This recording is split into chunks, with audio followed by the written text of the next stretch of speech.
Monday Vayeshev Orle Yutes Kislev Tovshin Pei Beis. There's a important Orach HaKodesh, Parshas Bereshis Perek Vov Posik Gimel. Orach HaKodesh explains that Hashem created the world in a way that Hashem could have a relationship with the human being. Not only that the person talks to Hashem, Tefillah, where we talk to Hashem, just Hashem talks back to the person, to the human being. The Orach HaKodesh quotes that if you look in Parshas Bereshis, originally how the Bria was designed, you see that constantly, Vayomer Hashem el Anochosh, velo Isho, ulo Adam Omar, Vayomer Hashem el Kayin. You see posik after posik where Hashem talks to the human being in this world, because Hashem wants to keep the relationship with the person. But afterwards, that means once Adam Rishon was over on the Chet from Eitz Hadas, and he fell from his Madrega, so he lost that level of being able to have Hashem talk to him directly. And from then on, Hashem continues to speak to the human being, but it's not so open. Hashem doesn't reveal himself to that extent that it's regular that Hashem talks to the person, but it does continue the concept. But it's hidden. It's beremes. Hashem does things to the person and changes things in the person's life, so the person understands, hey, something happened. And the person starts realizing that Hashem is really talking to me. That's what's happening right now. And then the person tries to figure out, what's Hashem telling me? And a lot of times, it's simple. If a person knows what they did wrong or something, so it's pretty simple sometimes to figure it out. It's Hashem talking to me. That's what it is. The Alshach HaKodesh takes this idea and explains it if you look in history, when Yidden were in High Madrega, so they had Hashem talking to them in a revealed manner, much more open, by Barak Sinai. By Har Sinai, Dibra Hashem, Ponim Befonim. And that's because the Yidden were elevated to such a Madrega when they were standing before Matan Torah, like it says, when they were only standing by Har Sinai, Hashem, it says that in the Gemara, this language that Hashem cleaned them, that the Chet from the Eitz Hadas was like cleaned away, so Hashem was able to talk to them. And every person, the more a person refines themselves, the more they get refined, the more they could feel it better and stronger, because they develop the sensitivity to be able to feel, hey, Hashem is talking to me. This is a concept that a person is supposed to understand, and it's very, very important when it comes to the topic of suffering and pain to understand this concept. Because Hashem constantly is talking to the person, not only when there's Yisurim. When a person is actually getting shefa from Hashem, Baruch Hashem they have health, and Baruch Hashem they have food, Baruch Hashem they have families, whatever they have, what is it? That's Hashem talking to them. When we use the word talking, it's because of lack of a better term, but it's the relationship that Hashem is having with the person. Hashem is being mashpia. And Hashem is being mashpia to the person. That's a relationship that the person has. When Hashem makes it, someone wins a lottery, let's say they davened so hard, and they won the lottery, Hashem spoke to them. It doesn't have to be suffering and pain. It's a way of building that relationship that Hashem wants to build a relationship with the person. But a person has so much shadchad and so much sheker, and as a discussion like this involves interpretation. So a person, a human being, can end up interpreting it the way they want to hear it, and not necessarily the emes of what's being said. That's very, very true. That if a person doesn't work on themselves to really want to understand the right message, they could be thinking and explaining the message that Hashem is giving them, that it's a tap on the back. And it's not always accurate. So let's continue on this topic to understand what tools do we need to be able to understand the message Hashem is giving to the person. But before we get there, there's one Hagdam, we must make another introduction before we get to that. Being that the goal in a person's life, the ultimate goal that a person is supposed to reach, is to be able to have a real, deep, and constant relationship with Hashem. That's the goal. That's why we came to this world, and that's why we do mitzvahs. That's why we learn Torah. Everything that we do is only to build that close relationship with Hashem, being that we're in this world, and in this world there's so much choshech, there's so much Yetzer Hara, there's so much nonsense going on. So a person that could elevate themselves and continue thinking about Hashem, and being close to Hashem, and holding on that relationship with Hashem, that's the goal of a person's life. So in order for that to happen, Hashem designed the world in a way to constantly speak to the person. Because it's not something that's only once in a few months Hashem decides to give a report card and say you're doing good, you're not doing good. The tachlis is that a person is supposed to be constantly talking to Hashem. The same way we understand it in tefillah from our part, that 3 times a day we talk to Hashem. And that's only the official times. The Gemara says, that means a person is supposed to be talking to Hashem constantly. Between Shachas and Mincha, everything that the person is doing. The person is discussing with it and talking to Hashem, help me. So the same way it's from our side, it's, the world was created that Hashem should be talking back to us constantly. Very important to understand that. Not only when something out of the ordinary happens, it's 24 hours a day. And in order for that to happen, Hashem created a very interesting way of things happening in this world. It's really fascinating.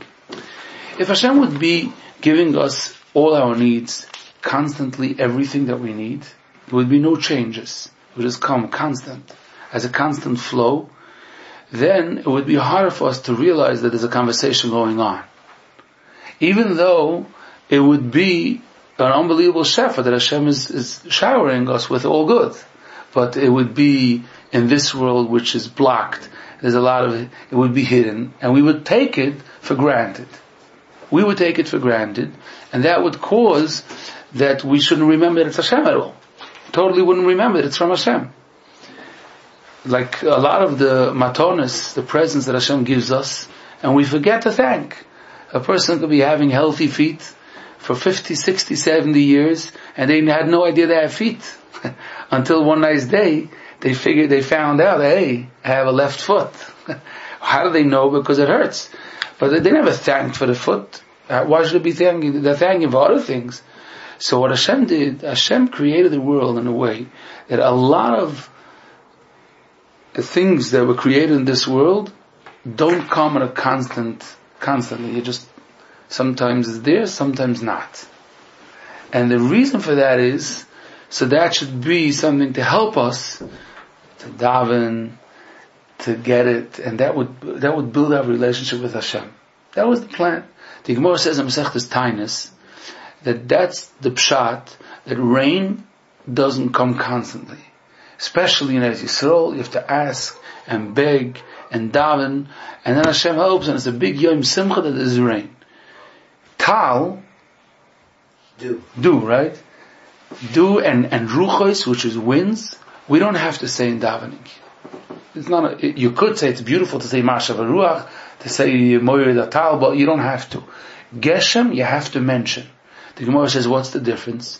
The Gemara says, because Tal and ruchos, do and winds, that's there 365, it's always there. And if that's the case, it means that wasn't something that Hashem created that you should have to constantly daven for it. It just comes as part of the Bria. Like so many other things that Hashem created, it's just part of creation.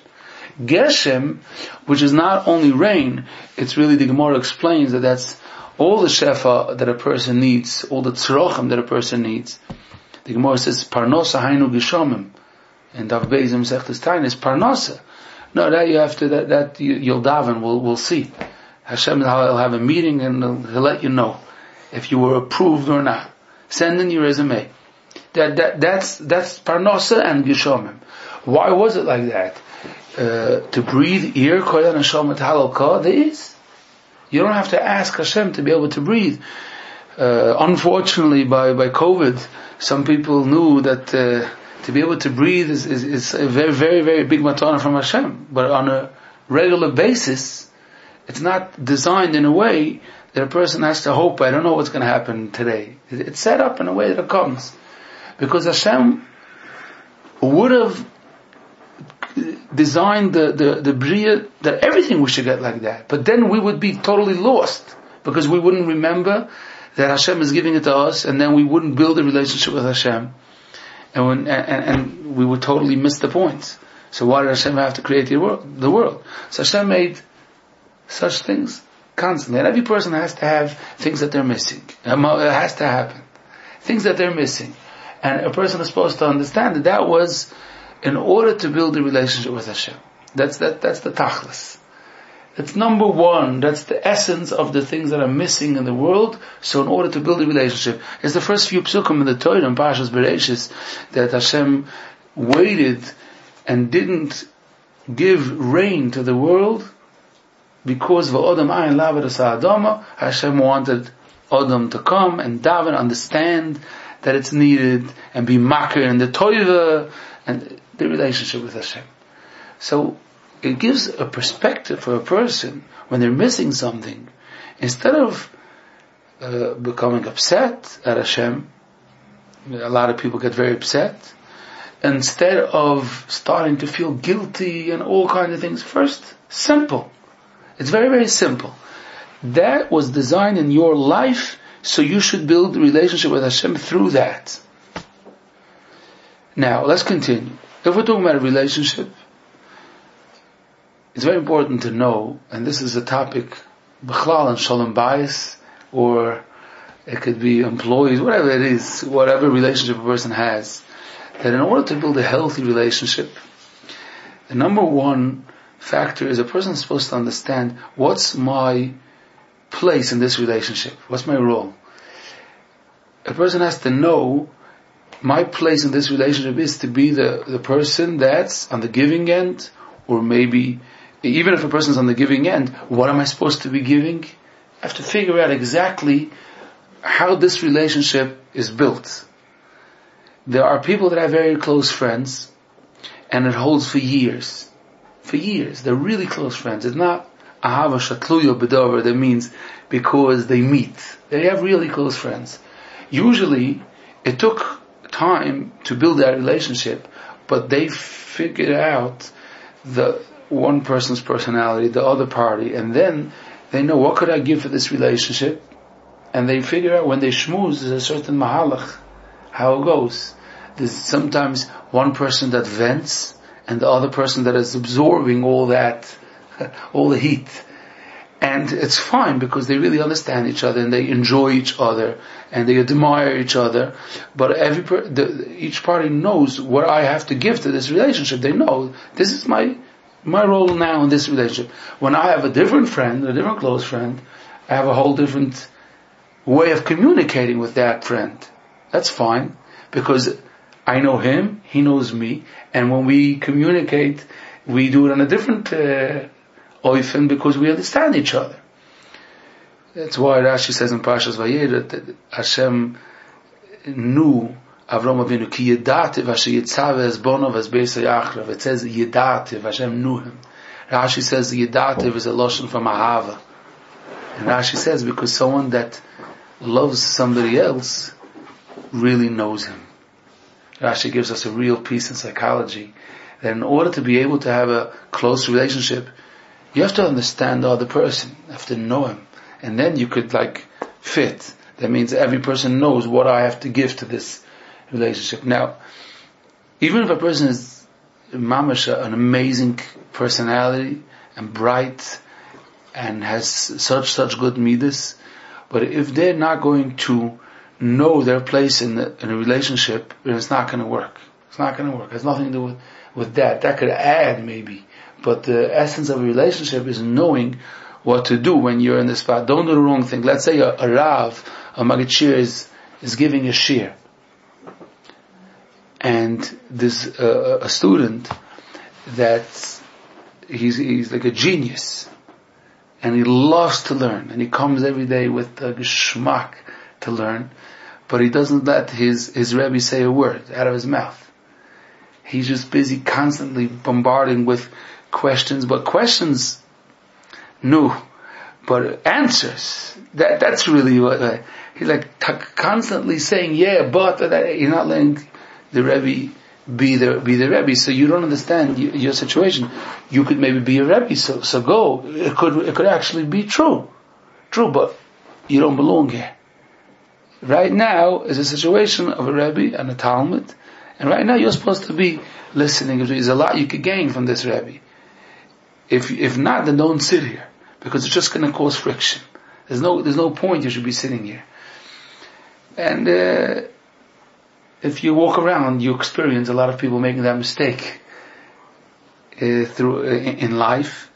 Even when you talk about marriage and shalom bayis, relationships, you could find the same idea that people could be pained. They could say, I'm such a good father to my children.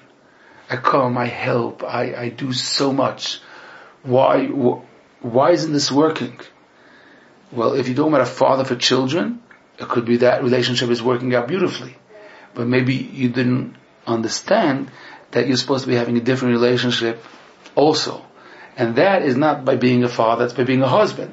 Now maybe learn the trades. What do you need to be a husband? So it's totally something else.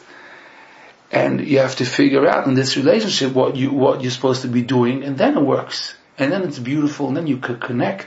And then there's a whole world out there that opens up for a person that learns this. It's an art. A person really has to learn it and get used to doing it again and again, and then they could build relationships with so many people. Because every relationship with a person is a different key. It's a simple thing, but people don't get it. You could have 100 friends, close friends, if you know every person, and you figure out a way to communicate with that person, and it's real. It's 100% real, but it has to you have to figure it out. Daf Yomi Maggid Shir once told me that his hardest job, his hardest nights of giving shir is not the hardest blätter in Shas. Totally not. It's when a new person shows up to shir. When someone new comes here, that's when he feels he's working triple as hard. Because he doesn't get that person doesn't get him yet. Not because something is wrong. So the questions the person's asking, you don't know where the guy's coming from. The smirks the person is giving, the feedback features on his face, you're not there yet. To be able to just be natural. He should be natural, you should be natural. It's not natural, so there's no situation going on, no relationship yet. It takes time, and then you get to know each other, and it takes time. It's not a week. It's totally not a week. It takes longer. If in marriage it could take years. So it just shows how deep a personality is. Now, why are we elaborating on this topic? It's very important to elaborate.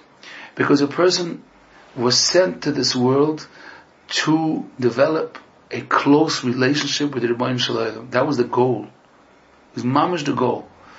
Now a person is supposed to find, so what's my spot in this relationship with the Rebbeinu Shalom? What am I supposed to be doing? And the answer to that is, I'll tell you what you're supposed to be doing. If you look in Shir HaShirim, if you look in Chazal, you are always on the receiving end. You're the makabel. Now Hashem is leloi gvul. I don't know how to infinite. So what happens is, so it's not only father and son, and it's not only mashpia makabel. It's not in Shir HaShirim. It's the moshel in Shir HaShirim is like ish v'isha. It's all. It's everything. It's everything, because that's what it is, because Hashem is infinite, so it's never limited to only one moshel. You'll find every moshel. But that's the common denominator between all the mashalim that are used, is that we are the makabel. We're supposed to be the one doing the job of the makabel, which means, in simple language, the art of knowing how to be nichna, hachno, which I don't know what the exact taich in English to this word hachno is. It's not humble. They use submission here. Submission? It sounds a little negative though. Sounds negative. Submission, but it means that in this relationship, I'm there to listen. If we'll take this Moshel Rav and Talmud, which brings a big part of the relationship is built like that. I'm here to listen. Yidden by Barak Sinai, when they were standing by Har Sinai, you know what there was a relationship. Panim b'Panim was very, very close. Hashem revealed himself. Hashem was Megal himself. It was very, very close relationship. The strongest that there was from Bria Yisrael, the strongest. That's why they couldn't stay alive. What they say in order to gain that close relationship, they said Na'asam and Ishma. That's what they said. They said, okay, we're here to listen.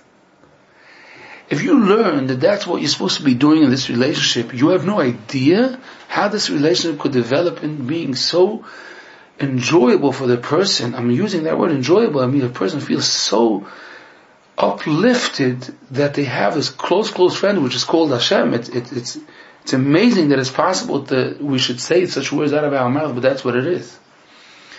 But you have to constantly remind yourself that that's your job in this relationship. If a person forgets, which we are tend to forget because we're in this world and it's very easy to forget, so what happens is that we change in the middle. We knock on the door and we say, Hashem, it's late, come. We start telling Hashem what to do. In a lot of ways, we bang on the door and we daven in such a way. No. You're there to listen. Constantly to listen, to say, Hashem, I'm just going to be doing what you tell me to do. I'm just thrilled to be here in this relationship, which I'm on the end of receiving constantly. Then what happens is that there's a relationship that gets formed. It doesn't happen in 1 second. If it happens more and more, a person comes very, very close to Hashem. Like any relationship, you start by doing the right thing, but then you have to practice it again and in such a on rainy days, on Sundays, on late afternoons. You have to really know how to do this in every situation that you're in. But then you're developing more and more that you're going to feel that relationship with Hashem. The more a person is b'achnoah. The more a person is b'achnoah, which means accepting situations that happen in your life. Really, really accepting them. People sometimes say that they're accepting the situations, but they're not really accepting it. I hear it every day almost. People saying, people tell me that I should have just accepted, but it's so hard. It's true. It's true that it's hard. You're allowed to say that. You should be natural. There's no avla, there's absolutely nothing wrong with explaining how it's so hard to accept. But our job is to say, Hashem is helping me build a relationship with Him. Let's remind ourselves of the first part of the shit before we got to this. Hashem makes that in our life we're missing very important things in our life. Very important things. Real things, not a joke. Person's trying to, who knows what. They're missing real things in their life. But those things that are missing were sent to us, so we shouldn't have it, and that's how we should build a relationship with Hashem, which is through listening. It means, Hashem, you did that so I could remind myself. What should I remind myself? I should remind myself that I can't help myself. I should remember, thank you for reminding me that I can't help myself. You know how important that is? Because then you're in touch. You're in touch with Hashem just by, Baruch Hashem, I can't help myself. Baruch Hashem, I almost failed the test because I was doing so fine, I was being so successful in business. And Hashem gave me a reminder, which that reminder is pushing to save that relationship that I have with Hashem. The listening doesn't mean silence, because He wants Hashmini Eskalech and the Tefillah. Yes, then a person could daven. Once a person accepts the situation, they can be open with Hashem, open. It's hard to me, and I help me. I should see the light. I should see the light, and it should be Toiv HaNigla, like we always say. The Reb Zisha said, we daven v'sigmulenu chasadim toivim. We ask Hashem to give us chesed that's toiv. It means chesed that we see. Sure, we should daven, but if you ever watch two-sided, there's a lot of conversations that's not a conversation.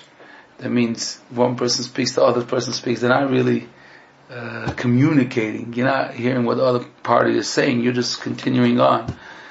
So Hashem is talking and you're talking, but you're supposed to be like answering back. And the way a person answers back is by saying, I don't deserve. That's called achno. I do not deserve to be helped. If we're going to go because of my maisim, my mitzvahs, no, I don't deserve it. But Hashem, I know you give even for people that don't deserve. I know that. And I ask you again, you wanted I should come and ask you when I don't deserve. Hashem wanted I should do that. That's why I came. I'm embarrassed. But Hashem wanted I should come, so I came. I'm embarrassed, but it's very hard to me. I need to be helped. And then a person slowly develops that relationship with Hashem. And a person could do it with even minor yisurim that a person has. You could sometimes see people that their new car got a scratch. Hashem yiracham, yeah, not chas v'sholom. Nobody here, Rahman litzlan. By a go, you're marshal. But you see how a person he's finished. He's really, Hashem gave him an amazing present. Really nothing happened. Okay, it has a scratch. But they took it so to heart because they really invested. Finally have this fancy car and now this guy didn't watch out what he's doing or whatever, and they're gonna sue him and they're gonna insure him, who knows what. They make the problem 100 times worse. Hachanoah means, wow, it hurts. For a second, it hurts. The person has a deep disappointment. But then, that's their message of Hashem, I'm with you in your car. Calm down. You have a car, I let you have a car, enjoy your car. Hashem wants you to enjoy your car. It's fine. Hashem wants you to remember who's giving you the car. The scratch on the car is something you couldn't help. Someone orders very expensive furniture, or whatever it is, in a house, and then it comes damaged. Now start this whole process of who's at fault and who's going to pay and if and what, or it finally came and arrived, it's the wrong thing. Every day these things happen. And a child comes and breaks or scratches a fancy new table in the house. This is things that happen, and it's a message. Oh wow, Hashem is helping me remember that I can't help myself. He's helping me remember that He gave me this table. Wow, thank you Hashem for the table. A lot of times, if a person would remember that Hashem gave him the table, then they wouldn't have to have the scratch. That's also true. But a person starts living like that, then two things happen. Number one, a lot of Yisurim don't happen originally because they're in touch with Hashem. Hashem doesn't need to remind them. But even when Hashem does give them Yisurim, they know how to accept it in a way to understand that Hashem wants to be close to me. That's what Hashem wants to be close to me. Hachanoah, this way of living, is a way of life. It's not meant that a person should live like that when chas v'shalom, big Yisurim happened. That's part of it. It's part of it. But it was meant for a person to teach a person to live a life of achnoah. Every day. And every day little things happen. If they learn to think, these are the 10 reminders of today's day that Hashem is running my day and I can't help myself. A child comes home from school unhappy. The teacher did this, the teacher did that. Crazy teacher. Okay. It's sad. It's Yisurim. It means it's something that hurts. It really hurts. Doesn't make a difference what it is. It hurts. But now what? Now what do? We as people that don't work on ourselves, we start running to call, to say, to blame. Forget about it right now. It's true. It could be should blame, shouldn't blame. It could be true. I don't know. I don't know what the story was, but it was a message from Hashem to me to remind myself, hey, don't go anywhere. First, don't go anywhere. First, remember, there was a message from Hashem that I can't help myself. I can make my child be happy. I can. We really can't make our child be happy. That in itself makes us be nichna, and then we automatically have the relationship with Hashem. Mission accomplished when a person is a nichna. Mamash mission accomplished. And that's how a person gets shefa from Hashem. And it's something very deep, but I'm going to mention it anyways, because you could explain it in a simple words also. When a person has a relationship, what happens is that we're doing our part, there's something else happening. The relationship, something happens. What happens is that Hashem does His part. When we're the nichna, Hashem is mashpia. Now, when Hashem is mashpia to us, it doesn't only bring that Hashem brings us boxes of food to our house. Just the way it works is that Hashem is mashpia, a light. Hashem sends a light into us, which enlightens our neshama, and the neshama starts being more alive. That's what happens by a relationship always. What happens is, let's use the example of a Rebbe and a student. Let's use that example. The Rebbe finds the way how to get the heart of that child, and talks, and brings stories, and varmkeit, and encourages, and teaches them and encourages them. What happens is that it's not about just throwing down information, and if it would be possible to just put a chip in their head, then we would be done. No. What we're trying to do is, we're trying to make that the koiches of the child should start growing. He should start bringing out his kishroinus, the talents that's in there, it's hidden. That's rain. The rain is always the example of Shefa. Rain comes and makes the earth grow. Things that are there start growing, blossoming, like a tree, everything. That's bracha always works like that. And when you give a bracha to someone, you know what you're doing? If it's a real bracha from the bottom of your heart, what you're doing is you're giving your heart, your ahava, your thinking, your machshava to that person, and that makes that person, whatever is in that person, starts growing. You're giving a ruchni, the light into the receiving end, and then it starts going. And there's a lot, always, whenever there's mashpia makabel, that's how it works. You're helping the makabel, which it's hidden by the makabel. When you're enlightening it, what happens is, whatever's in there starts growing. Now, that's what happens to us. We have a neshama. If we are a nichna, then we connect to Hashem. If we connect, then Hashem showers us with light. And then what happens is that we start feeling our neshama. When a person feels their neshama for real, and he feels that Hashem is with him, then a person has a gewaldige and enjoyable life. They start being very uplifted. And that's what happens when a person is a real nichna. And that's why they get shefa. Because most of the times, whatever we're missing is within us. We do have, a person has parnasa with him. A person has seichel and refuah. Everything is there. It's not opening up. It's like a person that has talent, but they can't bring it out. Our neshama has everything. We're trying to get it from here, from there. We're running around. It's here.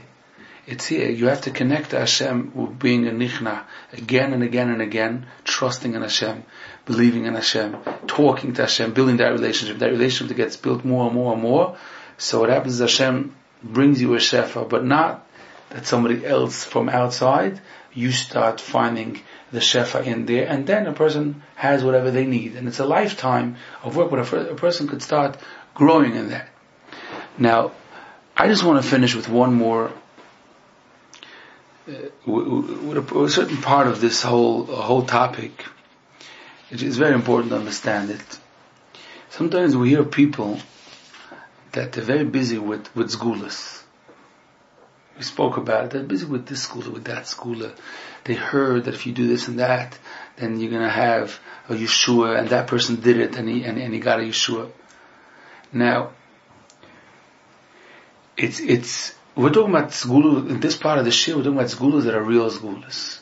Ruchnistic sgulas. Let's say they made a yortzeit suda for the bas ayin.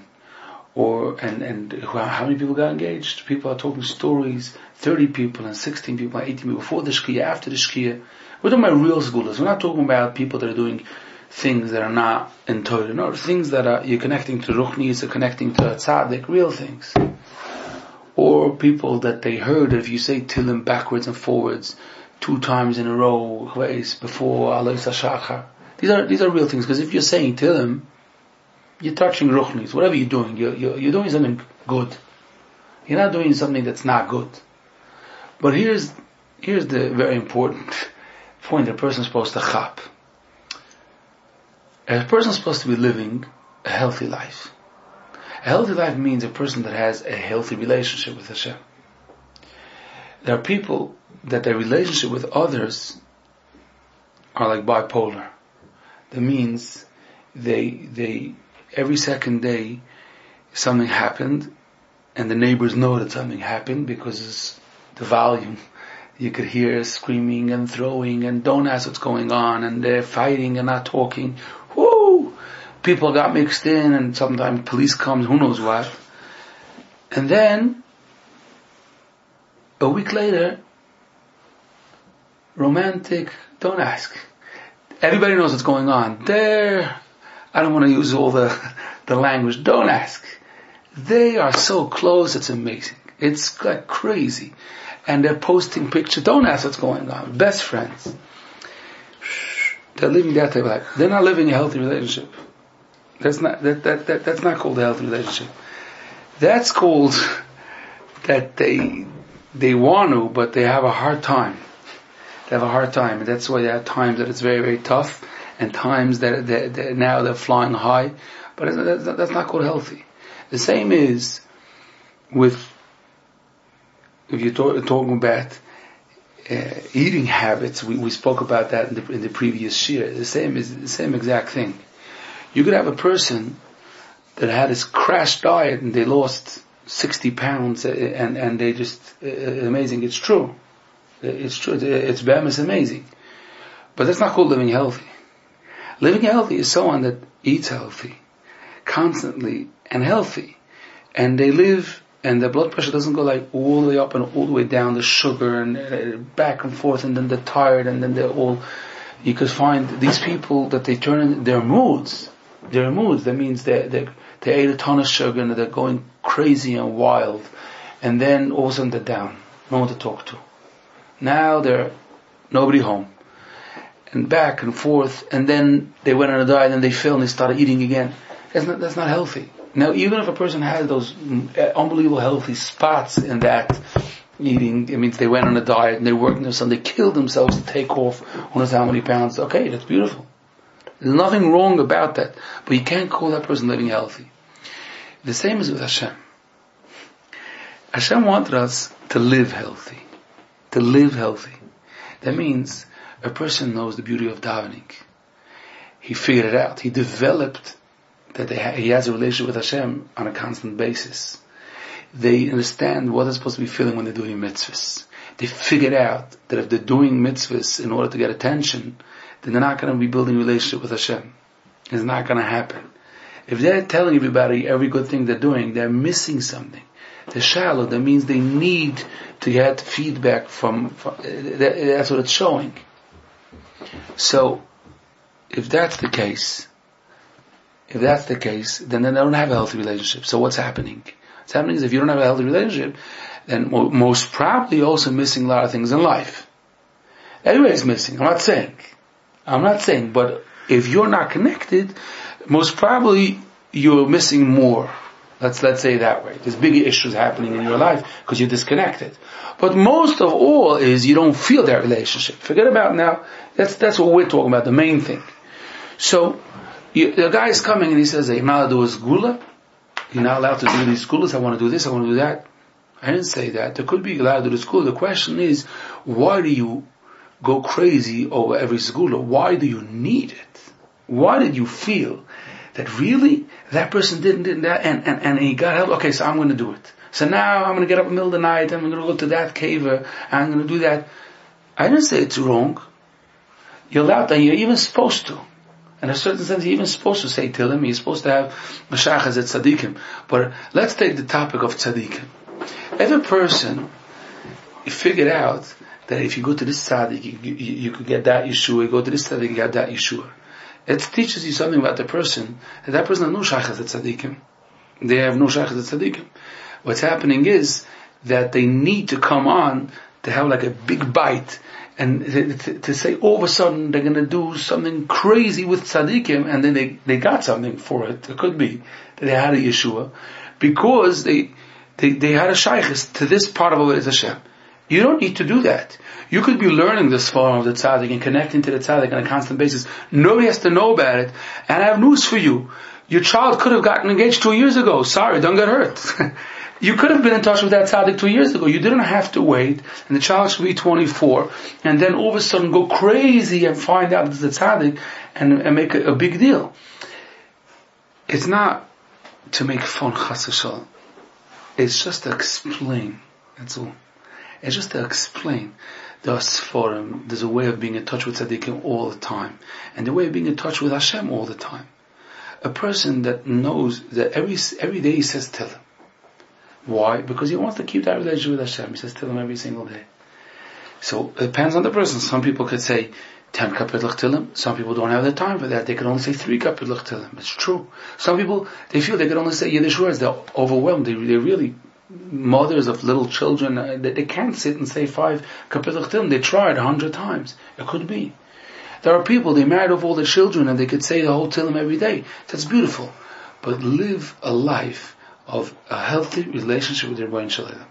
Smooth sailing. You're going to feel it in the relationship. You're going to feel it in the shefa that comes from the relationship. You're not going to be living chayei tzar. You're going to be making your life into a life that's not miserable. It's beautiful. It's healthy. You're going to feel it. You're going to know about it. Instead of being not in touch and then chapping these things. I know a person that he was a mashgiach in yeshiva. He told me himself. He was a mashgiach in yeshiva, and he kept on doing with his boys massive projects. That means he made they should learn 5 hours in a row, and then they got who knows what for it, and then they learned 10 hours in a row, and then they go up at night. And he was wondering why they explained to him that maybe somebody else should take over the yeshiva. And I heard it from him himself. And he told me that he begged them, like, why are you doing this to me? Why? Tell me. Till he told him, he tried to explain to him this point. A yeshiva is supposed to be building people healthy.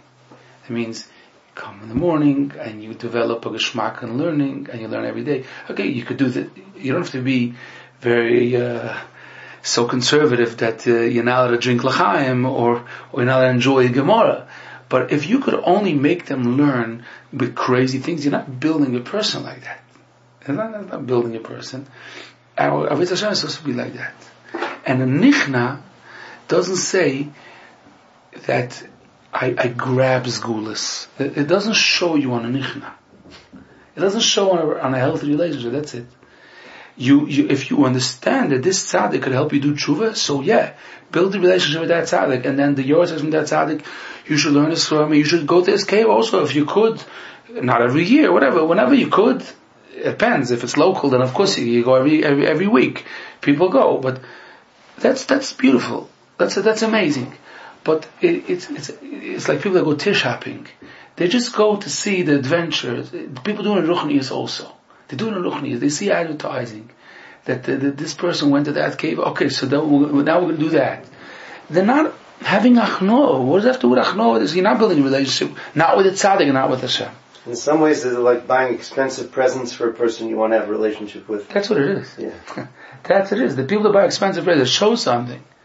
It means it's not real. It's not deep. It's not a deep relationship. So, it's fine line.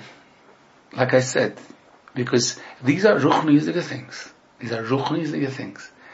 But for a person, you could tell him the person if they're living a healthy relationship with Rebbeinu Shalom, you can see how happy they live their life. Because what happens is, when a person has a close relationship, even with a person, they live a better life. Imagine with Rebbeinu Shalom. Imagine. It takes time. If Shalom buys, if marriage could take 10 years to build a healthy relationship, till, to get to know each other, then it takes time. But this is the way, Hachnoah.